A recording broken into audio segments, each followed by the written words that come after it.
So here we are at the beach that's at the end of Ron John's, or behind Ron John's. I had parked over there at Ron John's and decided to walk over here. And it is packed. Well, these are like tourists. I'm probably just gonna try to walk over there to the pier, hang out a little bit, and then maybe walk back just to get some exercise. I can't believe how packed this beach is. Wow. Alright, so here we are on the beach. We're right behind Ron John's beach, and we're heading towards the pier over there up ahead. Like I say, it's probably about a half mile, maybe 1 mile up. I thought I'd go ahead and take this afternoon to just take it easy and try to start relaxing. It's been a rough first week. We're on day 5, and it's just been rough. So this is my first chance to try to catch my breath. I'm still tired. I'm a little bit behind on sleep. I haven't gotten fully caught up yet on sleep, and might try to do it tonight. Like tomorrow I might hold off and not do any more videotaping or anything, and just try to sleep in if I can.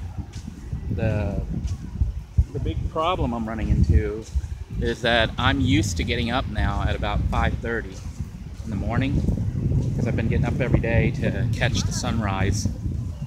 So about 5:30, 5:40, I automatically wake up, and I'm going to have to try to break that habit, or I might just keep it. You know, I do enjoy the sunrises, watching the sunrise, and getting pictures of it, and it might be something that I might do just as a routine. So I might try that. I mean, I might go ahead and plan to do that, but that would mean trying to get to bed earlier. Make sure I try to get at least 8 hours of sleep. I've only been averaging about 3 to 4 hours of sleep every night this whole week.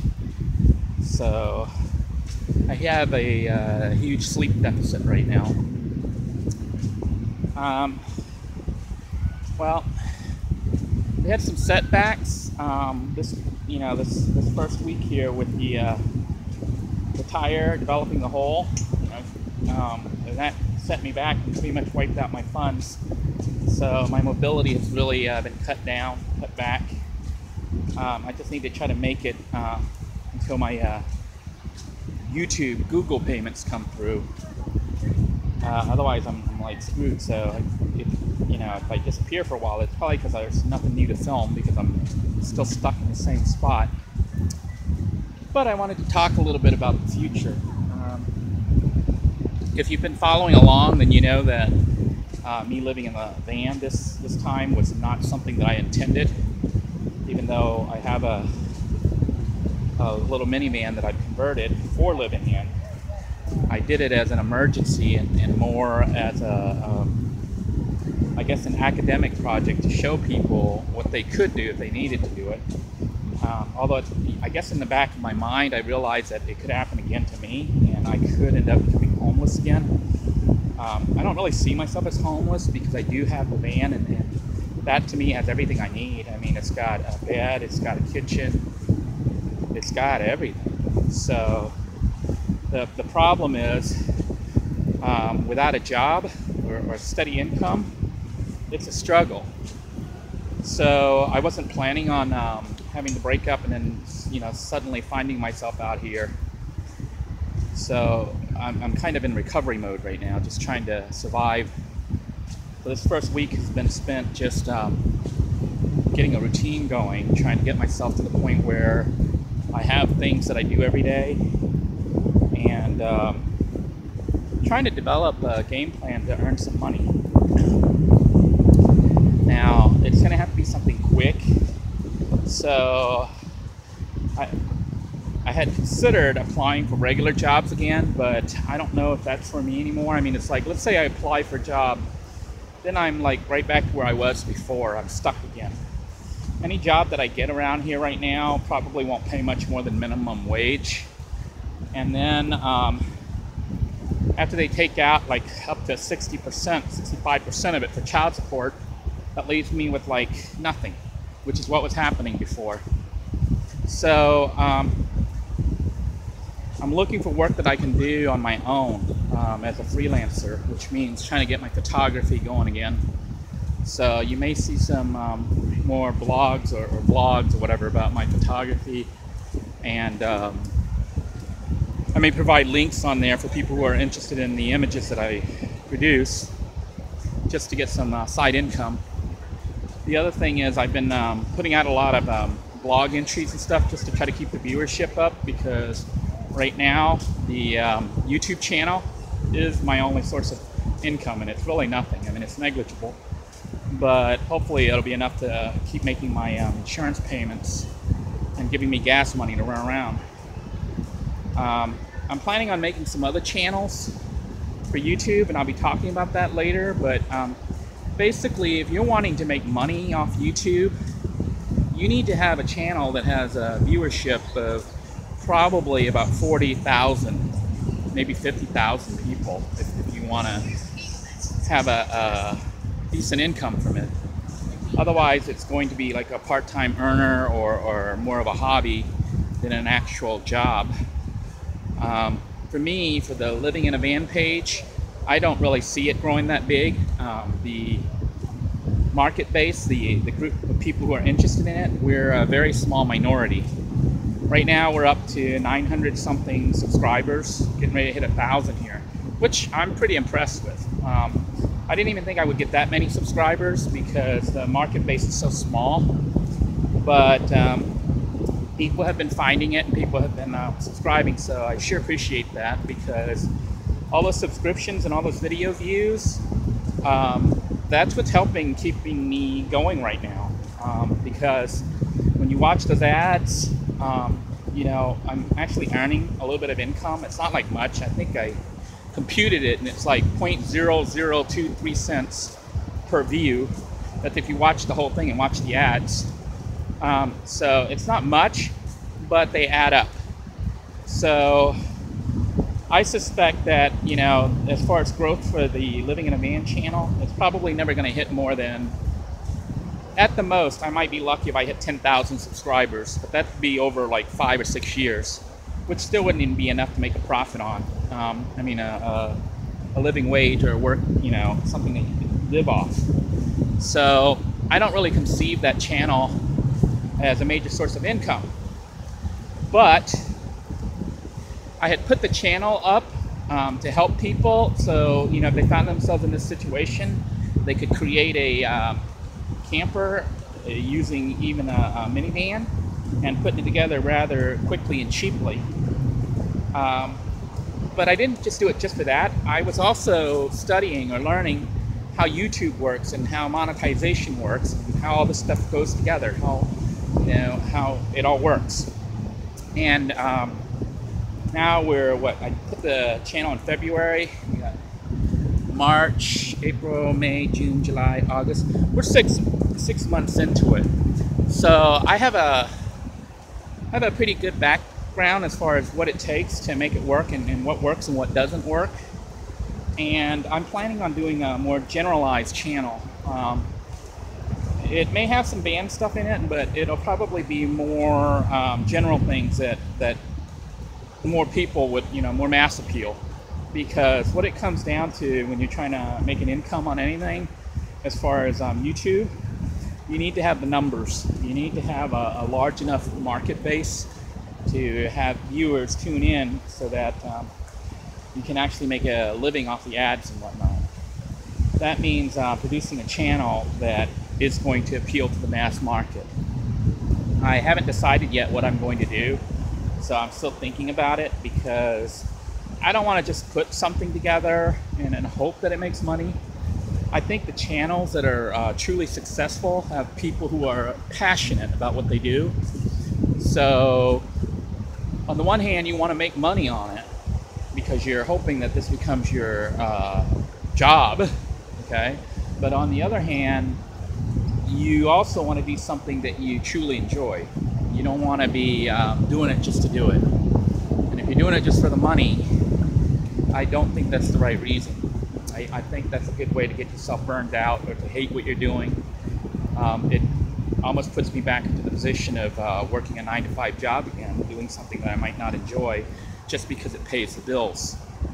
I think I'm beyond that at this point. I like to do things that I think will make a difference or that I enjoy, if nothing else. You know, if I can do something that will make a difference for other people to make their life a little bit better, that's really cool. But if I could do something that I enjoy and it did that, that would be even better.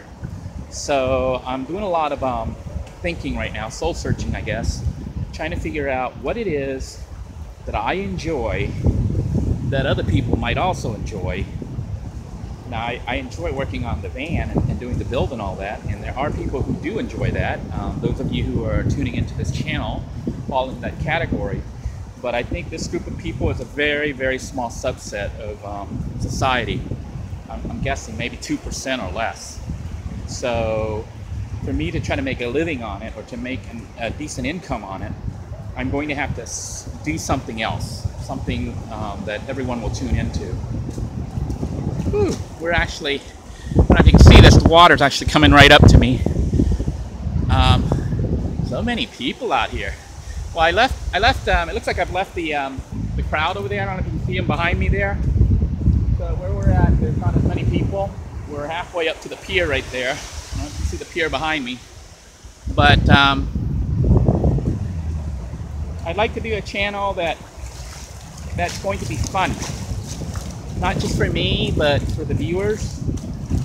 And I think the hardest part is figuring out that channel. You know, YouTube is a hit or miss. Some channels do really well, and it's hard to understand why, while other channels that are very high quality don't seem to be doing anything at all. I've been studying all the channels, and I'm like, my goodness, you got some channels that look like they have very high production values, and yet they're not earning anything. And then you have other channels that look like, kind of like this channel here, which is being filmed on a $10 camera with a $5 selfie stick, and it's actually earning a decent amount of money. It's not, like I said, nothing to write home about, but a good start, especially for 6 months and for somebody who really didn't know what they were doing with YouTube when I first started. And I do appreciate all the tips and suggestions people have made to make the channel better, as far as helping me with content, you know, showing how to wire things correctly and make things safe, because that's the whole point of the channel, was to help people. So I found that YouTube is kind of interesting, because if you have like regular TV or something and you're watching it, you don't really have feedback. You know, the person putting together the show is the expert, and the viewer just simply watches that and tries to learn from it and can't really make any comments or anything. But on YouTube, the subscribers, or even just the viewers, they don't even have to subscribe, can comment and point out errors and maybe even offer suggestions for improvement. So I really, really like that aspect of YouTube, the feedback from the community and how helpful the audience can be, because, you know, I'm not an expert on this stuff. I only do what I know or what I've done and what worked for me. And it was really cool to have people who have better or more experience in certain things correct my errors and help me to make the system better or safer for other people. Now, the channel I'll be doing has to be, you know, the new channel, which I'm still thinking about it. It has to be something that I can do while living in a van. I had originally planned on making a channel called like Mr. D's Wacky Science Channel, and it was going to have like a bunch of wacky science experiments, but the problem is that might not be so easy to do when I'm living in a van. So I'm putting that on hold for now, and designing or trying to come up with a plan for another, basically another channel that can be done from the van. Now, I don't know if I'll be filming in the van or I'll be filming outside somewhere as a makeshift studio. So those are all considerations I'm looking at. I've got to be able to put out consistent episodes, and I've got to make something that people actually want to watch. Let's see. Oh, the other thing is, you know, I'm not putting all my eggs in one basket. I'm not planning on just making money off YouTube, because I think that would be a mistake. You should have multiple streams of income. YouTube could suddenly disappear. You know, right now it's super popular and stuff, but the website could suddenly just disappear. It could just go down. So if that's your sole source of income, you know, when the system goes down, you've got nothing at all. So I plan on continuing my photography. I've kind of shifted a little bit. I used to do a lot of glamour photography, and I do some weddings. I may still try to do weddings. I don't know if people would hire a photographer who's living in a van to shoot their wedding, especially if he's roaming around, but maybe if they're following me. If they're following me on this channel, the Living in a Van channel, then maybe they won't be so weary of hiring me, you know, to do their cover their wedding or events. So what I'd like to do is do some photography, maybe shoot some scenic, some nature shots, and try to offer those up as prints for sale through my website. And if there's enough interest on that, then, you know, people support me by buying the artwork or the prints. That would help. I'm also trying to get back into software development. I used to be water squirting up everywhere. I used to be a video game programmer. I had written some games, but they weren't that successful. But I'm going to try again. If you're curious about it, you can, you know, look it up. It's one of them that made it out there was Legend of the Silver Talisman, and the other one was Munchman, which was like kind of a clone of Pac-Man, but it allowed multiplayers and allowed one of the players to play a ghost. You know, so you could, with a smart ghost, you could chase the Munchman around. So I'm thinking of doing some more video games. Don't know how well that will go, because it's been a while, but when I was packing up to move, I found a lot of my old notes from when I was a kid, when I was about 10 or 11 years old. When I first started programming, I was about 10 to 14 years old, 15 years old.